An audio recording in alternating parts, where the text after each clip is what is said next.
Why? He couldn't walk, yet somehow he became my son's very best friend.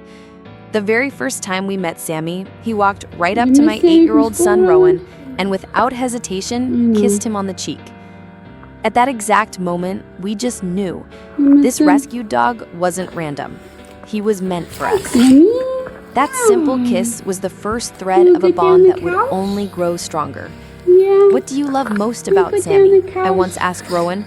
His answer was simple, that he's calm. He's gentle. From then on, they were inseparable. So Rowan adored Sammy, and Sammy gave him that love right back.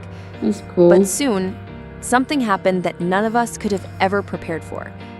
A few months after his rescue, Sammy slipped and started limping. One test after another, 2 surgeries. Neither worked. Then one day, he just stopped standing up altogether. He was terrified to move, afraid to go outside, afraid even to try. Eventually, doctors discovered the truth, a congenital defect, floating kneecaps. The pain explained everything, his fear, his stillness, his helplessness. For 2.5 long months, Sammy barely moved from our couch. I'm a single mom, and by then, I'd already spent $11,000 on treatments. The vets began talking about amputation, about animal wheelchairs, about options I couldn't bear to imagine. But then, everything changed. Go, Sammy, go! I remember the exact day we placed him in a dog wheelchair for the very first time. And it was like the world flipped a switch. Sammy instantly understood this was his chance. He didn't hesitate. From the first moment, he rolled forward with confidence. From then on, that wheelchair became his wings. We took him everywhere, to the beach, to the park, on long hikes.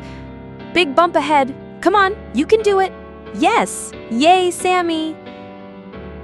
But soon we realized it wasn't just the wheels that changed everything. It was Sammy himself. You see, Rowan has dyslexia. Reading is painfully difficult for him, especially at school. He'd often come home with his head down, sad and frustrated. But Sammy was always waiting. Rowan would wrap his arms around him, sometimes cry quietly into his fur, and Sammy never moved away. He simply stayed by his side, calm, steady, loving. When Rowan began tutoring, Sammy would curl up next to him, peaceful and patient. And in just 4 months, something incredible happened. Rowan went from struggling to even read a word to reading with confidence. And one day he said, "I want to read this book for Sammy." So he sat beside his best friend and read the whole thing aloud. My tears wouldn't stop. Sammy is big and strong, though he moves slowly, like a snail. Yet those slow, determined steps became our family's symbol of strength. Because strength isn't about speed. It's about never giving up. There were nights when I thought about surrendering, about giving Sammy to a shelter, about letting go. But then I'd look at Rowan, and I'd remember Sammy wasn't just a dog. He was a lesson, a living reminder that you never abandon the ones you love, even when it's hard, even when it hurts. Oh, good boy, Sammy. Back then, I didn't even know Rowan had a learning difficulty. I only knew he was struggling, and I knew I had to show him. In this family, we don't quit. Not on each other.